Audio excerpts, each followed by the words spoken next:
What's up, football fans? It's time once again for Pound for Pound Live. We're back again in our favorite room on our favorite day outside of football day. It's me, J.R. Clark, switching it up a little bit, doing the intro this time. I got my main man here, Toby D, here with me. And I think we're just going to jump right into it. We got another win. Yeah. Yay. Hey, look, we had to switch it up, man. Dan Quinn been switching it up, taking the ball first instead of deferring it Right. to the second half. So I figured we'll switch it up Right, tonight and see how it works out for us. Yeah. Get me bringing us in instead of the sultry tones of you bringing us in. See how that works. So we came in Sunday off of 2 disappointing losses and playing a team that had just fired their head coach. A move that I know a lot of people wanted us to make. So normally here as of late, when we play a team that just fired their head coach, we hadn't fared too well. But we did good this week. We, to the tune of 40-20. Mm-hmm. Garbage touchdown there at the end. It was the game was it was a lock at that more point in brutal time. than what was indicated. So I mean, heck, you even had Vic and Tack show up. Both guys with 2 sacks apiece. Check that out. I'm so glad you mentioned that. Because it seemed like every time we played Carolina this year, this is when we've shown what the Falcons could have been and what we expected them to be. Yeah, what they should have looked like as the season begun. Right. Can we as a team and as a fan base maybe convince Vic Beasley that he's playing the Panthers every week? Because he seems to, he's got 6 sacks on the season. I think 4 of them came against the Panthers. Well, I mean, or close to it. However the case, someone has a little thing going on that if Vic Beasley hits them 10 sacks, Mr. Mike Bell. I so hope he's got to get that tattoo on the bottom. Oh man, that would be great. That would be amazing if he had to get that tattoo. You know, because nothing else, at least probably would get Vic paid by somebody. Maybe not by us, but by somebody, So that would be very interesting. And with the possibility coming up, I mean, the San Francisco game, they seem to have offensive linemen dropping like flies. So you might be able to get to Jimmy G. Yeah, you just might. I don't see why you wouldn't. These last few games, period. Now Jameis Winston is somewhat of a slippery slope, but well, it sounds like he might be like questionable in a sense. He's got like a hand injury or something like that, a thumb fracture. Going on. He could be, but every time he plays the Atlanta Falcons, I don't think he has to be 100% healthy. Oh no. we make him look like the first round pick that he is. Yeah. That much is for sure. That much is definitely for sure. But another awesome thing that happened, as kind of like the title alludes to. Matt Ryan joined the 50,000-yard club. Yes, sir. And became, the 10th all-time passing leader? Yeah. He had already accomplished that goal the first time against Carolina. Right. Became the 10th passer. Yeah. He had passed Warren Moon. You're he just hadn't hit the 50,000-yard club yet until this time against Carolina, ironically. Yeah, and that was he needed, 34 yards coming into this game. And got that, I think, within the first quarter, off of a pass to Russell Gage, if I'm not mistaken. He was having a pretty good day. Yeah, no, he had a good day. He was having a pretty good day against the Carolina Panthers. It seems like everyone, if Dan Quinn could play the Carolina Panthers 16 times in the season, we would have made the playoffs. Yeah, shoot, if Dan Quinn could play the NFC South, I mean, he's done pretty good against his division. Yeah. It's just, it's the AFC that kills him for sure. And then it's just the rest of the NFC that makes him look a little foolish at times. Well, we don't have to feel bad about the Tennessee Titans because now we see they do have a winning record. It looks like Ryan Tannehill is reviving his career over there. Oh, man, come on. I mean, they're in awe with Ryan Tannehill right now. Yeah, now, you talk about somebody who, at bare minimum, I think deserves a franchise tag in Tennessee. Give him a full year and see if he can keep it up, kind of almost like a Nick Foles situation. Yeah. Which would be interesting to see if he can do better than Foles because, Foles got benched for Gardner Minshew, the mustache, down there in Jacksonville again. So it'd be interesting to see who's going to be even playing for Jacksonville when we play them in a couple weeks. Let me ask you this, man. DeMonte Casey seems to be killing it, man. Dude, he's How do you, man, I know that we just paid Ricardo Allen. Right. I got it. Well, not last year, but a year. Well, no, it was the beginning. I think it was, yeah. Beginning of last year, the last offseason, we paid freaking Ricardo Allen. But, man, don't they look better with KZ at free safety and Ricardo Allen playing closer to the line? His instincts, to me, is better than Ricardo Allen. I think so. He was a ball hawk in college, like period. And initially when they drafted him and they said they were going to move him to safety, I was like, okay, well, maybe he's Ricardo Allen's replacement. Well, then they turned around and signed Ricardo Allen. Mm-hmm. And I was like, okay, now I'm really confused. And then they let Brian Poole go. So I was like, okay, cool. Nickel corner. And he did not look comfortable at all at nickel corner. No, not at all. But at free safety, man, he looks like that's like his home. I mean, he's about to put a mud hole in both Robert Alford and Desmond Trufant's career totals. Oh, yeah. In interceptions. And that's in, what, 2 years? 2 years. And one of them wasn't even a full year. 9 INTs in the last 2 seasons. Yeah, that is crazy. That is nuts. I mean, they definitely need to keep him at that free safety position. He is a game changer, a momentum changer, however you want to say it. He is much better at the free safety position than Ricardo Allen, and I really like Ricardo Allen. Yeah. I like his leadership. I like the intensity, like his football smarts.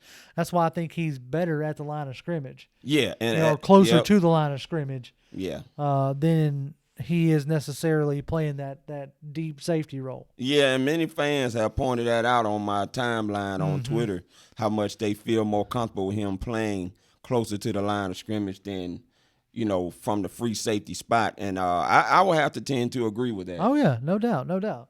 And so you had, like I said, you had Vic and Tack looking good. You had quietly, now granted, unfortunately for him, it's been quietly, but quietly Deion Jones is starting to look like his old self again. Deion Jones. I don't know if y'all have noticed this or not. He looked a lot more comfortable this week. Locked down on McCaffrey. Yeah. So I was glad to see that. We'll take a second here and go ahead and acknowledge some of the people in the chat. Jay Holland, what's up, man? Appreciate you coming back. Man, where you been at, Jay? I ain't seen you in a minute. Bug, how you doing tonight? Good, I hope. And let's see. Dingus says, what's up? It's my first time catching y'all live. Love the videos. Well, appreciate you. Thank you for stopping in. We appreciate everybody who stops in. Nevsgon says, Ricardo is terrible in coverage for us, for sure. Yeah, I don't know. I don't know if I would call him terrible in coverage. But he's definitely better closer to the line of scrimmage. And Falconator says, rise up, JR and Toby. What's up, Falconator? Falconator. Appreciate y'all all stopping by. But yeah, Debo's, Deion Jones is definitely getting back to his old self, which, like I said last week, sometimes that happens when you have a guy miss a big chunk of the season. Yeah. It takes him a little while longer to really get back into the groove, back into the swing of things, especially with Dan Quinn switching stuff up. Right. Going to that 5-4 or that 5-2-4 business that he had at the beginning of the season, and now making, looks like going back to what they're used to doing. Yeah, Vic Beasley looks a lot more comfortable with his hands in the dirt. Yep. They've moved him everywhere. Yeah, and that's what you want to see. That's what you should have been seeing with Vic Beasley.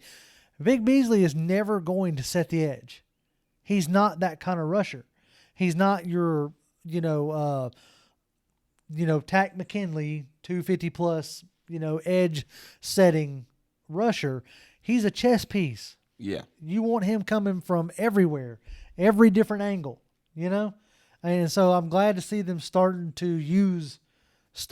almost the season's almost over, but using him like a chess piece. Yeah. If nothing else, at least auditioning what he can do for somebody else who's coming in here, or what he can do for another team. You know? I mean, it's going to be interesting to see what's going to happen at the end of the year. I know a lot of us are anxious to get these 3 games over with and to see where we're going to be after December 29th.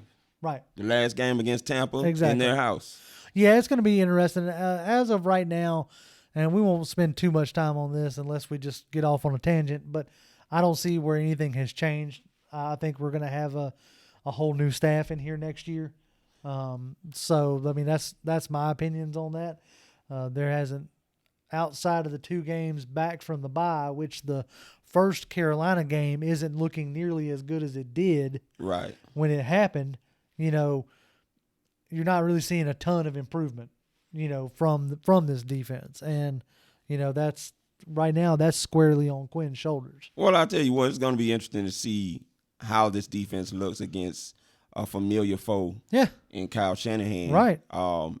Sunday's game, because you're essentially playing against yourself with Robert Saleh calling similar defense to yours, except maybe slightly better pieces. Yeah, I mean, the slightly more athletic pieces in but they do have some injuries on that defensive side. They got a lot of injuries on. I mean, they lost Sherman. Yeah. They lost D4. Yep. I know they lost Quan Alexander. Yep. So and I just saw Marquise Goodwin is also down for the year.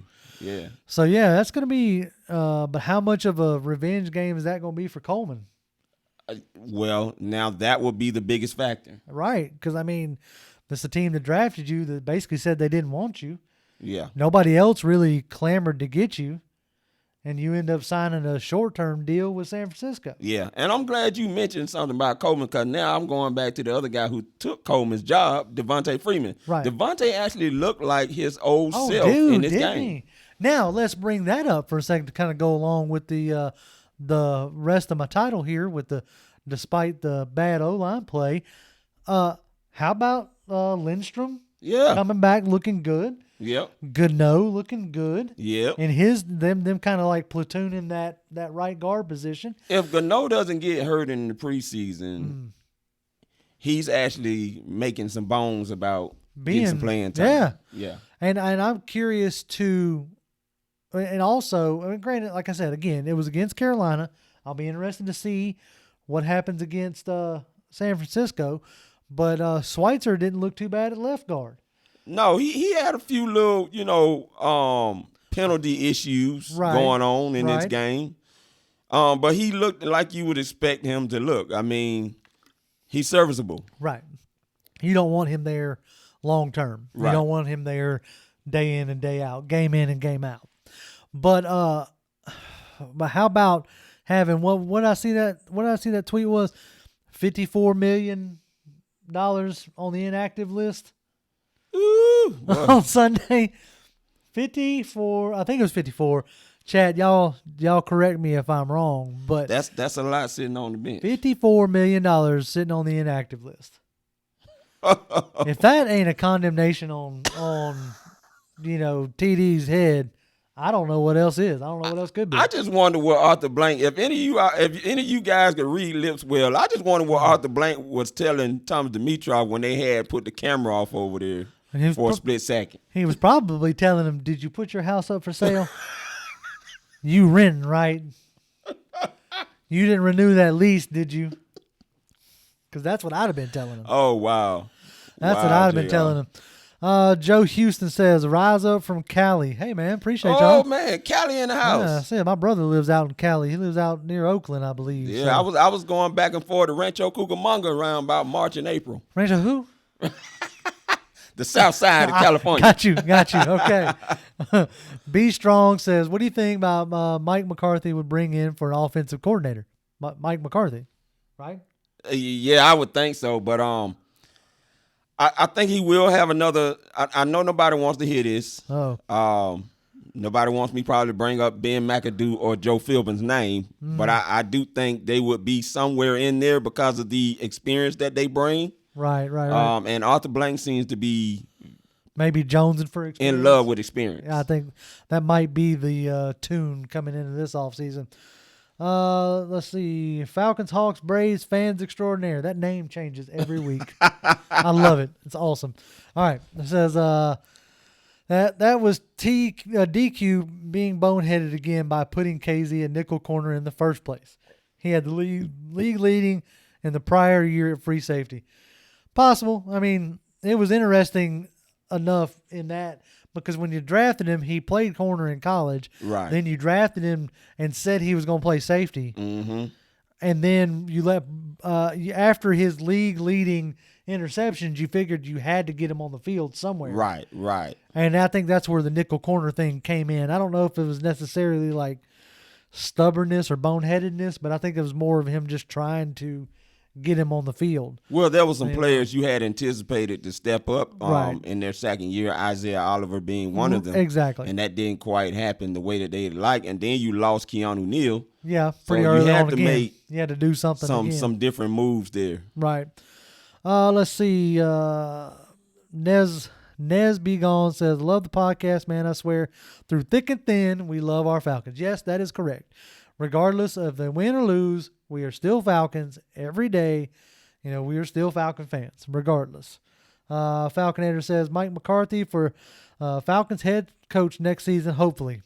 I mean, hopefully, I guess, out of the names that I've seen floating around, I would be more comfortable with Mike Mularkey than just about anybody else. You mean Mike McCarthy? I said Mularkey. Because somebody else did say something about Mike Mularkey, but no, I don't want no. I don't want him as a head coach. No, Mike McCarthy, especially after that Tom Perlesco, ain't that how you say his name? Yeah, from the NFL did that interview piece on NFL Network. If y'all ain't seen that, go watch that little video and read that article. That was that was a real good insight on what McCarthy has been up to.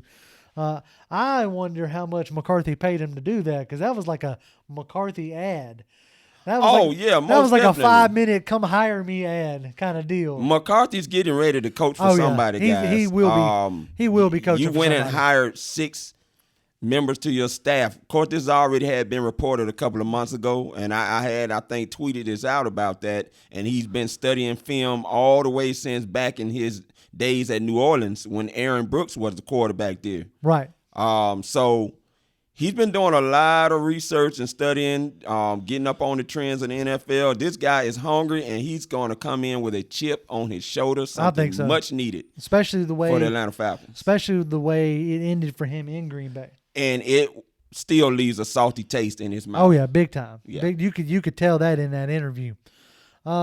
Speed Falcon for Life says, "What's up, fellas? What's up, Speed? What up?" Nick says they win when they are supposed to lose. I'm assuming he's talking about the Falcons in a draft pick. Yeah.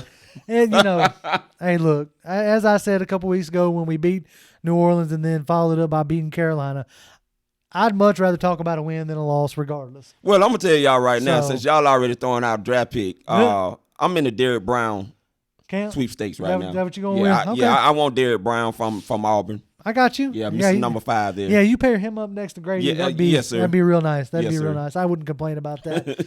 Paul Stevens says, rise up, P for P crew. Born and bred in Georgia, but I'm also in Cali. Hey, cool. Cali! Hey, Joe and Paul, y'all should. That's a big state. I'm not even saying that y'all are close to each other, but, hey, at least you got support out there. See, Nick says, enjoy watching the Falcons win or lose. Exactly. B Strong says, was you afraid that Calvin Ridley was going to die when he got carted off the field? Man, I don't know about die. It looked like he was in some extreme pain. It looked pretty bad. That looked pretty rough. Yeah, and when they carted him off, I was like, well, he's done for the year. Granted, I mean, 3 games left. 3 games ain't much, but shut him down. Right, yeah, shut him down. Might as well. And plus, you get a chance to to see what you got in Olamadeus Zacchaeus. Thank you, appreciate Olamadeus Zacchaeus. I'm gonna call him Oz. Yeah, Oz. Yes. How about that? How about that? An undrafted rookie catches Matt Ryan's longest touchdown pass. Yep, and what would be his first touchdown? Right. Of his career. Okay, look, I'm gonna go off on a small tangent here for just a second, if y'all will allow. Why is it that we count the yards that the receiver runs as being part of, why do we call it a pass? Mm-hmm. Why don't we just call it a touchdown play? Yeah. Because, see, then that would encompass the quarterback throwing and the receiver running. Instead of saying Matt Ryan threw a 93-yard touchdown pass, he didn't throw it 93 yards. I mean, I know most of y'all think that Matt Ryan's got a noodle for an arm. Well, you got to get the yak yards in that, JR. It still counts for his career stats. I get that you got to get the yak yards, but can we just clarify saying that it's the touchdown play instead of a touchdown pass? Because touchdown pass to me sounds like you threw the ball into the end zone. That's a touchdown pass, right? So, okay, with that being said, what you're telling me is that if Matt Ryan threw a 1-yard pass, like it traveled 1 yard to Devontae Freeman, and Devontae Freeman ran at 99. Yeah. It's a 99-yard touchdown. Yeah, they're going to call it that because it's going to go in as part of his yak stats. We need to clarify that. I don't like it. All right, tangent over. But it was still, how cool was that it was thrown from the end zone against Carolina, broke out for a touchdown on the day Roddy goes into the Ring of Honor. I'm glad you said that. Because that looked almost identical to what a few years, like when Rody White caught that pass out the end zone in 2012. Dude, I started jumping. I was like, that looks like that pass. Yep. That was a dedication pass to Mr. Big Rody time. White, who I hate that he didn't have enough fans there. I wish I could afford PSL and all of that stuff. Both. But I just can't right now. And maybe one day I'll get blessed with it. Who knows? But who knows? It was great to see that moment happen for him against a team that he also caught a similar pass out of the end zone. Yeah. From Matt Ryan. That was slick. I thought that was real. Real cool. We'll go back to the chat for just a minute. On my little tangent, I saw some stuff pop up, so I need to catch back up here. R2K says, P4P, shout out to y'all. What's up, R2K? What up? Cody Paul says, Linstrom is a beast and makes McGarry better. Now, I agree with that. Yes. Linstrom, I don't know why Linstrom seems to be a calming force for McGarry. So I got no problem with that. I'm looking real forward to what the future right side of this offensive line looks like. R2K says, Mike McCarthy is getting ready to coach somewhere. He just doesn't know where, and I agree. B Strong says, do you think Atlanta Falcons would be Mike McCarthy's first choice? I would think so with the talent that we have. I think that Matt Ryan would be his first choice, and I'm going to tell you why. Because when Mike McCarthy came to the Green Bay Packers, Brett Favre was 37 at the time. And Brett Favre was just confused about if he was going to play or not. But the second year with Brett Favre, they went to the NFC Championship game before getting beat by the Giants, who eventually went to the Super Bowl and won against the New England Patriots. Yeah. Matt Ryan is a couple years younger than what Brett Favre was. And Matt Ryan still has it, guys. Oh, yeah. Despite what people are saying about Matt Ryan right now, you're hearing people chirping about Matt Ryan needs to go. Yeah. Matt still got it, man. Yeah, I'm about to say, those people who like to say that that Matt Ryan needs to go, I'm not 100% sure that they're watching the same team that I'm watching. Yeah.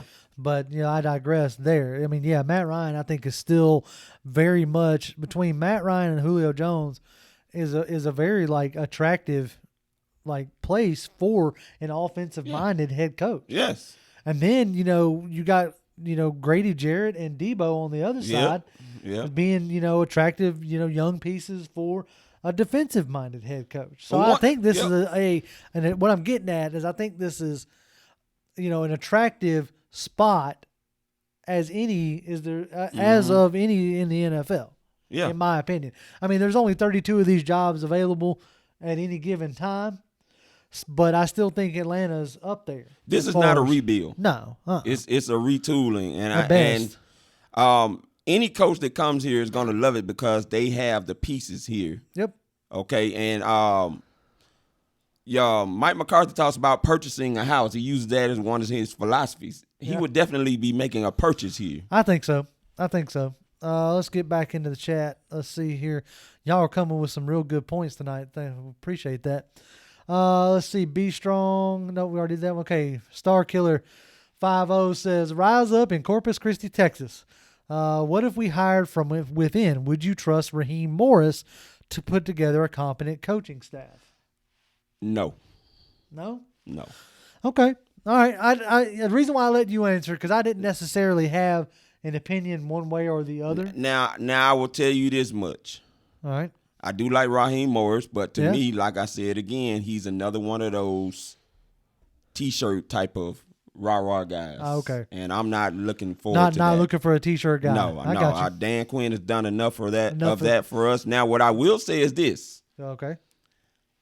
One of the coaches that Mike McCarthy had sitting at the table with him, if you watch the video, was Jim Haslett. Now, I know a lot of people are not going to be excited about that if he becomes a defensive coordinator here. Right. But one thing to note is that Raheem Morris was on his staff. Okay, so back when they were with the Redskins. You could retain him. Yes. Is what you're alluding to there. Yes, and he would stay at that position of the DBs and secondary, which has borne fruit. Yes, since he's gotten moved back. Yes, I mean we can all pretty much agree there that's borne fruit. Speed Falcon for Life says what we need to get is better players in the trenches. I agree there. We do, which that Brown kid you're talking about from Auburn, Derek Brown would seem like a real good fit next to Grady. Falconator says all I got to say is Olamide Zaccheaus for his first long 93-yard touchdown reception from Matt Ryan. Yep, very much so. It was good. R2K says True done for the season. Yeah, you got Trufant went down with that forearm injury. You hate to see that for a guy who may end up being a cap casualty next year. You hate to see his season potentially end like that. It's possible. Or he could still be here because he may be too much to move somewhere. He might be too much to move. He was actually having a good year this year. Yeah, he was starting to come back to what we expected. Ironically, similarly to what he was starting to do under Mike Smith in 2014, which was unfortunately Mike Smith last year. Paul Stevens says, fellas, what do you think about picking up Jalen Hurts in the second round to sit behind MR2 for a couple years? I don't know if you can afford to use that high of a draft capital to have somebody sit for a couple years. Well, you have two now.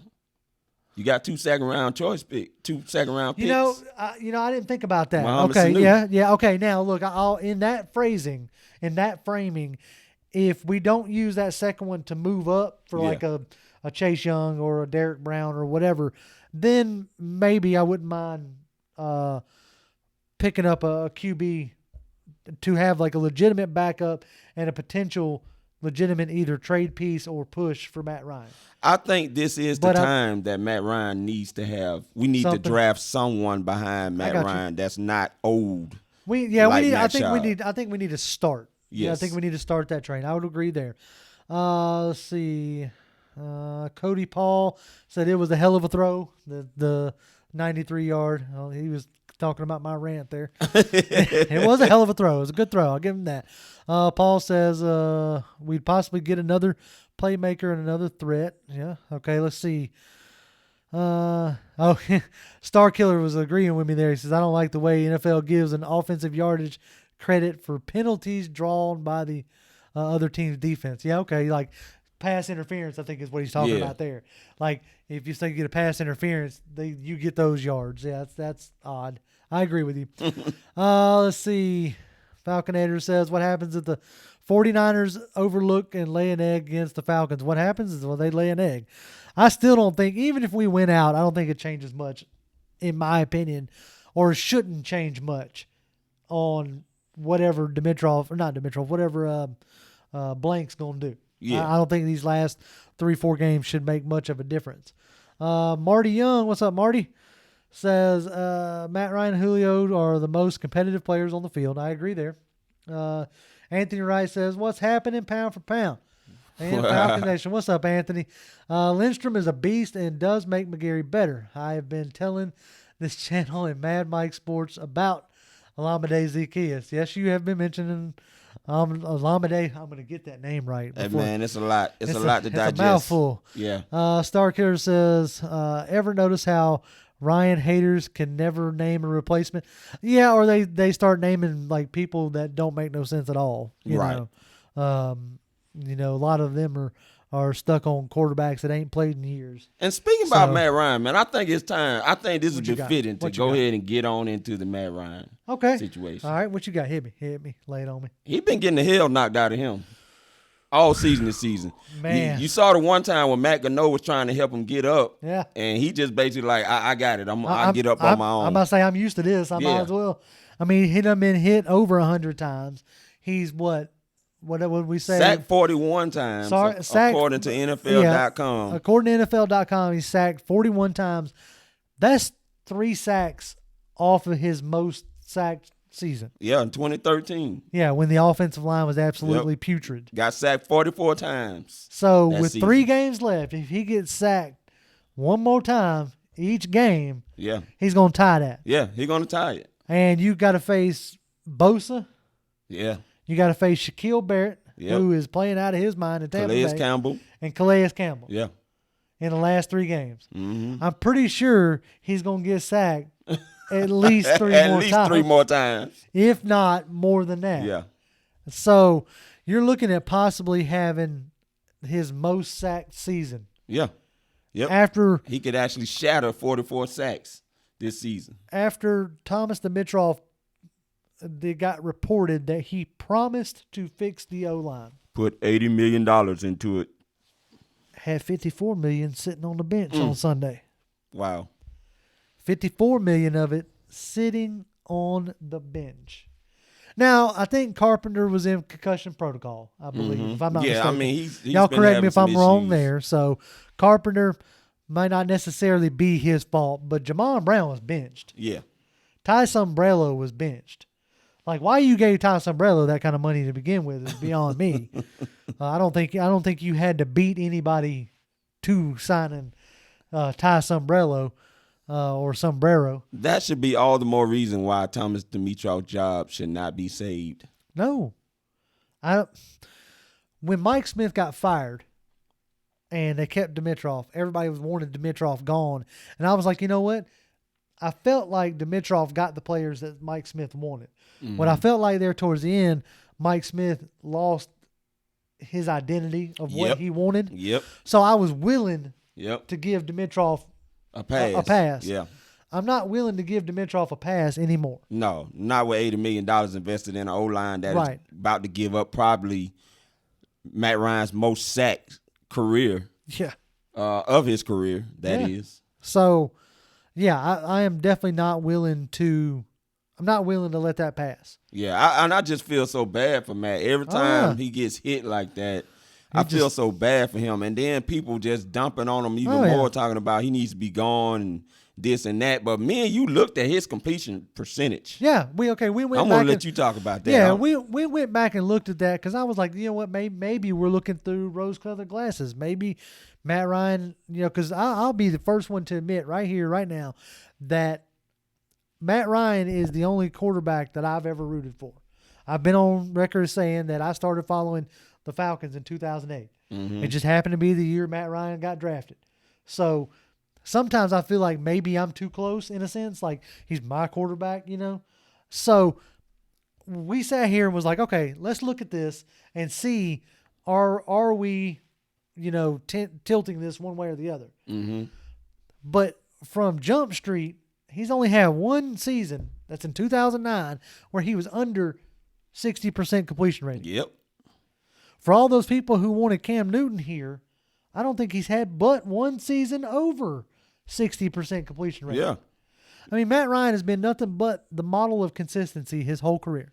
And you have seen that when you give him a little bit of time, he can make some magic happen. For all those who like to say, well, it's Julio that made him. If I'm not mistaken, I remember reading articles about Rody White being a bust before Matt Ryan got here. And we just inducted him into the Ring of Honor. Mm-hmm. If I'm not mistaken, when Roddy White and Julio Jones were out, Harry Douglas went for over 1,000 yards. He sure did. Who then went to Tennessee and was non-existent. Yeah, pretty much. Now, I'm not going to talk about Harry Douglas too much because we've been conversing about my Bulldogs and stuff. So I don't want to put this on there about, anything about him right now. No, I'm not. I like HD83. But yeah, his career was a lot better with someone like a Matt Ryan. Exactly. That's for sure. I'm sure he would agree. Right. That's my point there. I mean, heck, he's back here working for the Falcons. Right. Doing their radio stuff. Right. So, yeah, I mean, that's I've got nothing bad to say about Harry Douglas. But then I've also been told that, Austin Hooper was a bust. Well, he's looking like a top 5 tight end. And we're arguing whether we should pay him or not. And should be paid such. Yeah, it should be paid as such. And like you and I were talking before we got on the show, how much Matt Ryan has invested into this guy. Inviting him to his home. Right. Okay? His home. Yeah. Practicing in the backyard. Right. For anybody who wants to argue how good Austin Hooper is, Matt Ryan has invested heavily in how good Austin Hooper is now. Yes. Okay? So you can't take that away, right? So with all that being said, I myself am in no way, shape, or form ready or willing to usher Matt Ryan out the door. No. So that's my opinion there. Let's grab some more out the chat. Let's see. B Strong said, I would sign an aging veteran after Matt Ryan retires, maybe Derek Carr, somebody like that. For a stopgap, maybe, if you don't already have somebody in the pipeline. Falconator says, I know it would be a great feeling to beat our former OC Shanahan on Sunday. I know that make a lot of people feel better, at least in a sense. And it's going to make a lot of people upset, too. Yeah, draft picks. That's another game you're going to win. You're already at number 8. Yeah, you went from after winning 4 this Sunday. No, you went from like 5 to 8. Went to 5 to 8. Yeah. Anthony Wright says, sorry to see Trufant go down like that, but now we can see what Jordan Miller has. As Dime and Bleedy Ray Wilson will start. Heck, can we champion Bleedy Ray Wilson for a little while? He's been a steady force for the past few years. But he just doesn't get the playing time you would think he should get. No, I mean, he's going to now with Trufant down. Yeah, true. And he gets his time on special teams, but anytime he gets on the field, he's solid. He may not be spectacular, but he's definitely a solid player. Timothy says that Jake Matthews will give up those sacks. I don't know, man. I thought Jake Matthews has been playing pretty good. Jake has had his issues this year for whatever reason, and I think that's because of all the bad vibes that's been going on surrounding the team that's been causing that. I mean, you also got to think about it. Every other week, he's got a different guy standing beside him. Yeah. So that don't help. So let's see. Marty Young says Ty and Brow could get cut this year, and we save a good bit of doing. So, yeah, I believe the way those deals were structured, you can get out of them after a year. As regarding who? Ty Sombrello and Jamon Brown. Now, I think Jamon Brown, you can't actually get out of as easily, but James Carpenter, you can. Yeah. It was Carpenters that you can get out of pretty easily. Let's see. But they've locked themselves into the Jamon Brown project. Right. Uncle Jovan says Sombrello was the reason for Beasley's breakout season in 2016. Yeah, exactly. Jew Talk Sports, what's up, Jew? How are you, sir? Let's see. B Strong says if Lindstrom would have not gotten injured, Thomas Dimitroff would not be getting fired. The line would have played well. I mean, we can say that, or we can say if a frog had wings, it wouldn't bump his butt when it jumped, as my dad would say. I mean, you can only say that because we don't know for sure. No, we don't. We really don't. No. And so that'd be interesting to see. Anthony Wright says Gono played well at left guard late in the ball game. Did they put Gono in at left guard? Did I miss that late in the ball game? I may have missed it myself. I might have missed that. If I missed that, then I apologize. do apologize. I thought it was Schweitzer over there for the whole game. Do you believe that we should part ways with Sean Harlow? Yeah, because he ain't doing nothing but taking up a spot. We did part ways with him, but we brought him back. We can part ways with him again. Wsb-TV says tape and patches on a lot of pieces of the roster that TD just threw in. Poor evaluation for years. Yeah, his evaluation hasn't necessarily been the greatest, Somebody says, you're not too close. I've seen Tolliver, Herbert, George, Leftwich, and Harrington. I'm assuming quarterbacks. That's when he got his first 1,000-yard season. I got you. In 2007 with those 3 guys. I got you. Yeah.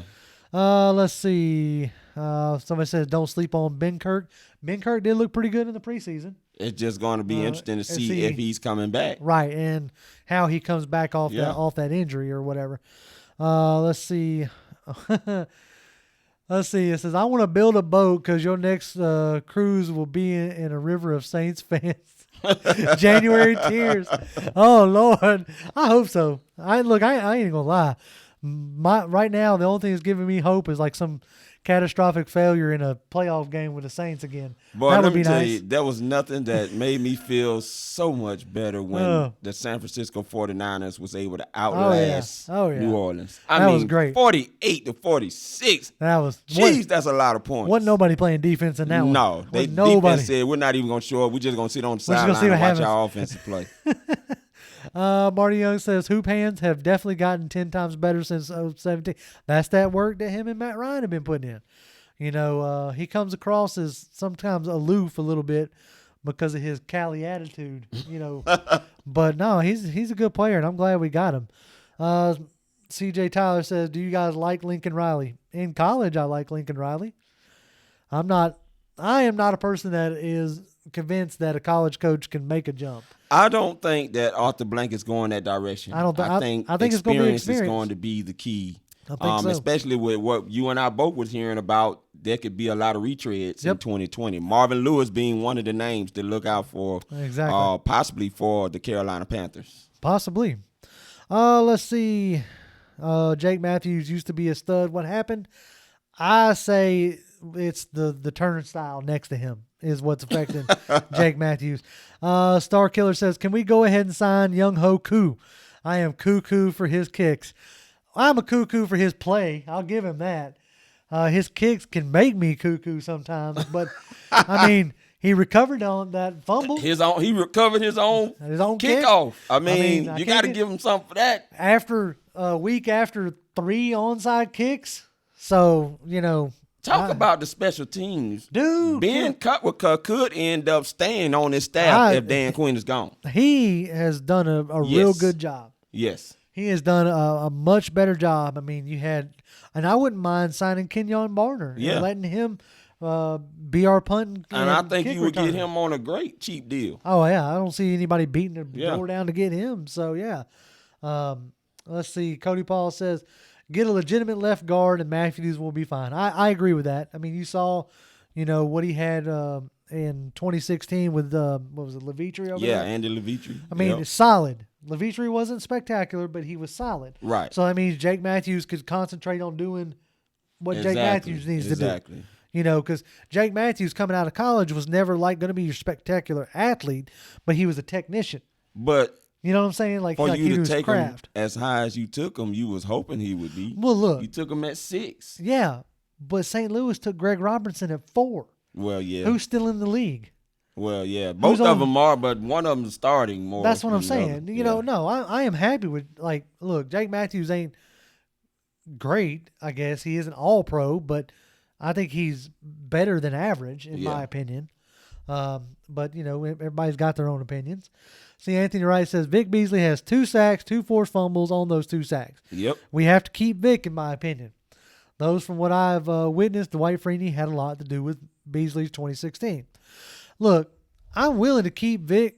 I'm willing to even franchise Vic 1 year and see if he can keep it going. Ooh, that's a high price tag. Well, $15 million or $16 million or something like that. But see, I think he's listed as a linebacker and as an outside linebacker.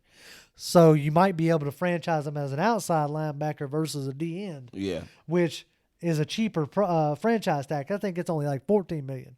You know, so it might be easier to stomach. Now Vic won't like that, but I don't care there in a sense.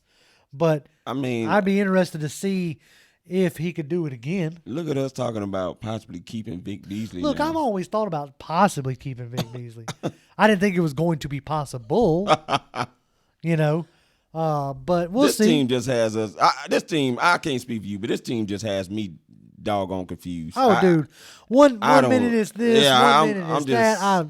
I'm sorry. I have to admit it. I'm just confused like a mug because at the beginning, before the season even started, I was all about getting Vic Beasley out of here. But if you can't get Chase Young, because you may not be high enough to get him. Right. Vic Beasley would have to be an option to me. I don't know what else is going to be out there in the free agency. I don't either. I haven't looked at that yet, but I don't think any more. Maybe I think Jadeveon Clowney maybe. Well, yeah, that's true. You know, he's not 100% sounding like he's just married to staying in Seattle. Right. Jadeveon Clowney wants to get paid. Yeah. So if you're willing to pay Jadeveon Clowney, then you could have him. See, Anthony Wright. Hold on. Let's see.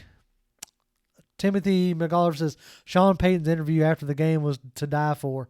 I didn't catch his interview. Well, he was agitated. I can tell you. I can imagine that. He probably had that sour look on his sour like lemon look on. Yeah. He always looked like he's sucking on a lemon. Right. Well, he was this game, and it was super sour. Right. Falconer says, all I got to say is if Arthur Blank don't make changes after this season, it's going to be a big problem. Yeah, that's going to be a lot of explaining. No, it ain't, because you still going to watch him just like I'm going to watch him. Well, I mean, we're still going to watch him, but still me and you going to be sitting up here going, I give up. I don't even know what to say. Oh, boy. But wouldn't it be like, would you say, when I said it, wouldn't that be the most Falcon thing ever? You said it'd be the most Georgia thing? The most Georgia thing ever. Go ahead and just keep everybody. Yeah, just keep them. Just, chalk it up to injuries again, right? Chalk it up to Georgia injuries just again. Can't get out of their own way in sports. I don't know why. That's crazy. Well, I take that back. Atlanta United knows how to get out of their own way. Hey, come on. So they got they do all right. They do pretty good. And it counts. Yeah, it does count for 75,000 people at that stadium. Said it counts. So yeah, we'll go there.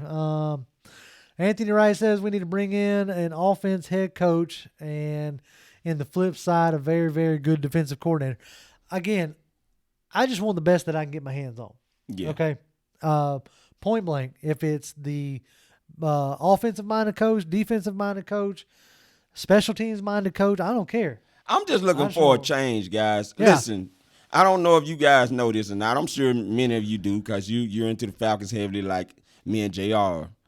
But, guys, we've hired 4 former defensive coordinators, okay, starting with Jim Mora. Now, Dan Reeves don't count because he wasn't an official hire of Arthur Blank upon owning his team. But you had Jim Mora. You had Mike Smith. Correct. And give me the other 2 guys, Dan Quinn. Dan Quinn. And what was the other guy? I know Petrino's an offensive guy. Yeah, he's an offensive guy. Who was the other guy? Let's see. So Jim Mora. Or are you counting Dan Reeves?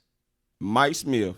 So maybe it was 3 former defensive coordinators. I know back to back you had defensive coordinators and Mike Smith and my mistake. Yeah. And, so 3 former defensive coordinators, and only one got us to the Super Bowl and blew it. Right, and you can argue big time that it was the offense that got us to the Super Bowl, not the defense. Well, yeah, because now that offense is over there with Kyle Shanahan full time. Right. So, and he ain't been able to replicate that since. No, I doubt he'll have the best offense in NFL history, but it's doing enough. It knows how to hang out in shootouts, which is one of the things that we miss. Yeah, big time miss. In a few of those games this season, we could have used Kyle Shanahan's play calling. Oh yeah, of course. I mean, Indianapolis to be 1 and the Texans to be number 2. Let's see. Marty Young says y'all had Beasley's feet to the flame 3 weeks ago. Yeah, and he deserved his feet to the flame 3 weeks ago. And if he disappears again these last 3 games, I'll wheel him. It's going to warm up over there again. Big time again, right. I mean, it's like, what have you done for me lately type league. You know? Exactly. Let's see. Where am I at? Jew Talk Sports says we should keep Vic at the right price. Yeah, I mean, I ain't trying to pay Vic Beasley Von Miller money. If that's what it's going to take to keep him, no, I don't want him. I mean, he ain't worth that to me. But if you're talking something in the neighborhood of an Anthony Barr type contract, as I brought up in the offseason, I might be down for that. Let's see. Josiah says, why we beat the Panthers for pride. I guess for pride. I mean, look, at the end of the day, these guys don't like losing. You know, they're professional athletes. They're alpha, mentality guys. Oh yeah, of course. You know, they don't want to lose. So yeah, you ran up on an opponent that you could have beat this year, and you beat them. So good on you. You know, Dan Quinn is now 8-2 over the Carolina Panthers. He's what, 1-5 since they took that. No, what is it? 5-1. What is the stat? 1-7 since they took that. Since they took that picture 1-7 against the Falcons. Since they took that snapshot when they blanked us out. Yep, up there in Carolina. Yep. Yeah. So yeah, that's a little karma coming back there. So Anthony Wright says, "Oh no, hold on, let's see." Falconator says it's going to be a lot of empty seats next season if change don't happen. Yeah, I would have. Yeah, I'd have agree. I mean, it probably is, but I hate to say it, but is it really going to hurt off the blank? I mean, Atlanta United is doing exceptionally well as far as like ticket wise. Yeah.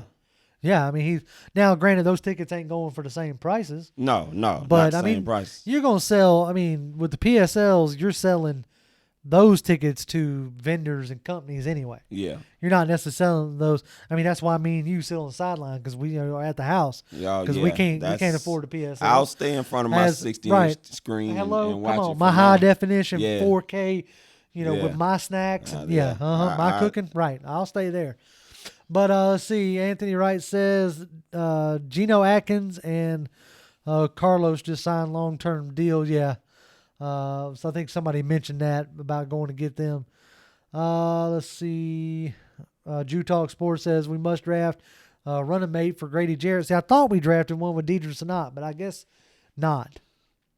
Sorry. I guess not. Sanat. I guess Sanat. That should be the title for the next one. I guess Sanat.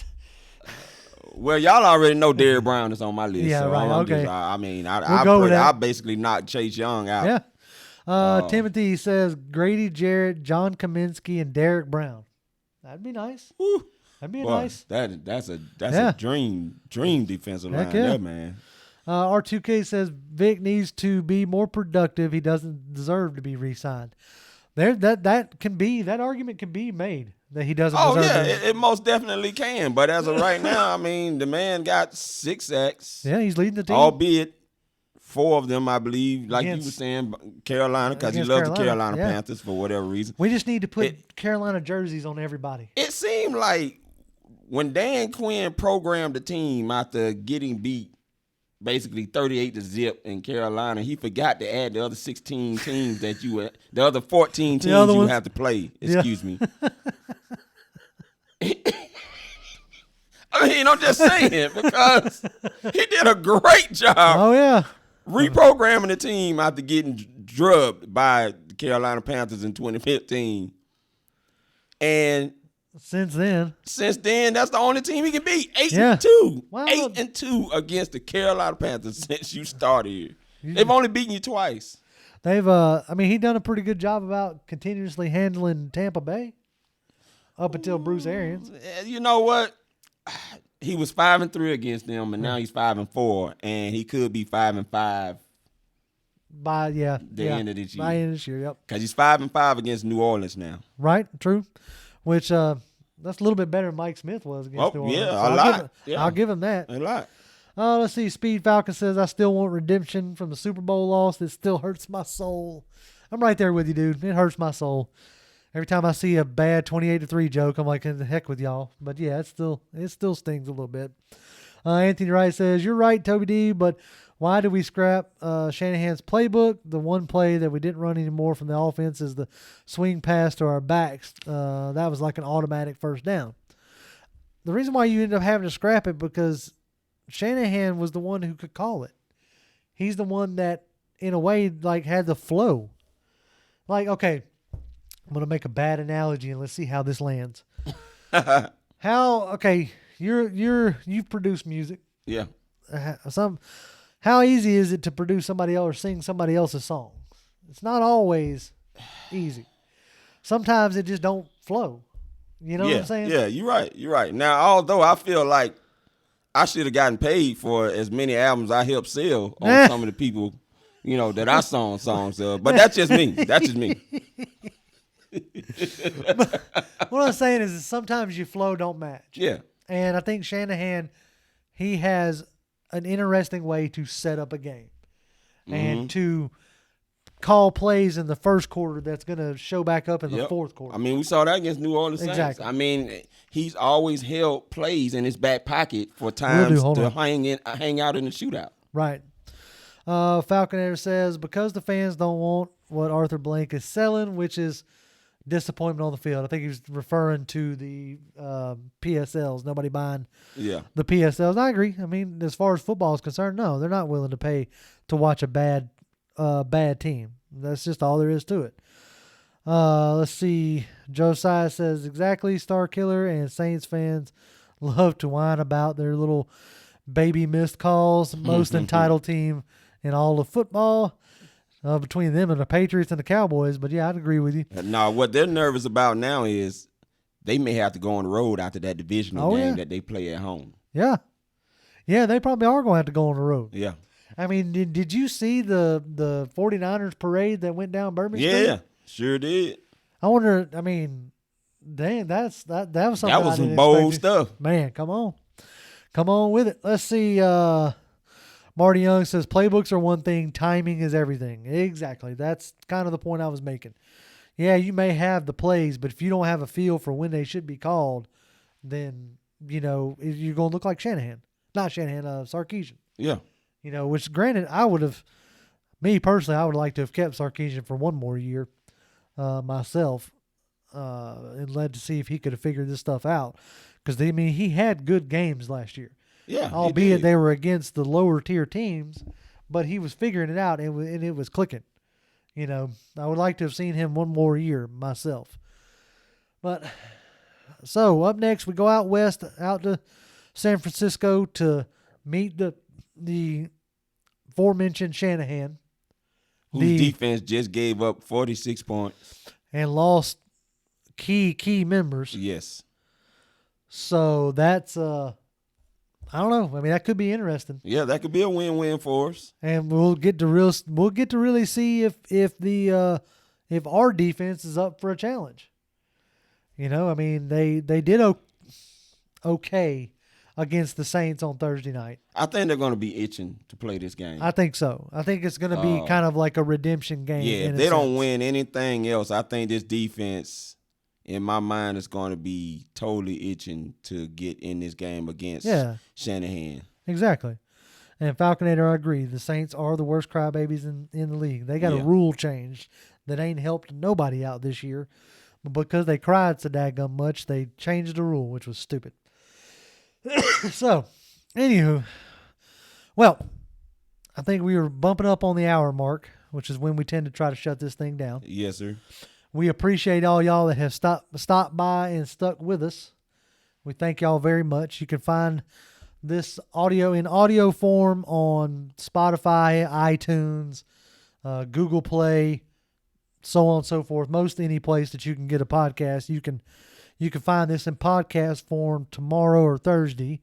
You can always go back and watch it again on YouTube, as some of y'all like to do. You can follow me on Twitter at Grim1128. That's GRIMM1128. If you got any questions, comments, whatever, you can always at me there. How about you, Toby? What you got? I'm Toby D, 1991. Cool. We'll be back next week. Same bat time, same bat channel, or I guess you could say same Falcon time, same Falcon channel. Hey, and thanks to the California people, man, y'all coming in and chiming in, man. That was great. Yeah, that was good to see. Maybe y'all can give us, if any of y'all are, close to the stadium next week, maybe you can give some vibes of how it looks or feels out there. And if you're in the chat room and you have not subscribed to this channel yet, please do, and share and comment and like. We're trying to get to 2,000 subs, man. We was hopefully before the Falcons' last game or by that last game, December 29th. But nice. Anyway, you guys can help us, man. To get there, it would be a great milestone for JR and myself. Yeah, that would be awesome. That would be a great way to wrap up this season. And let's see. Falconators over here talking about karma's coming for the Aints. Yeah, they may be. But anyway, as always, Falcons fans, rise up.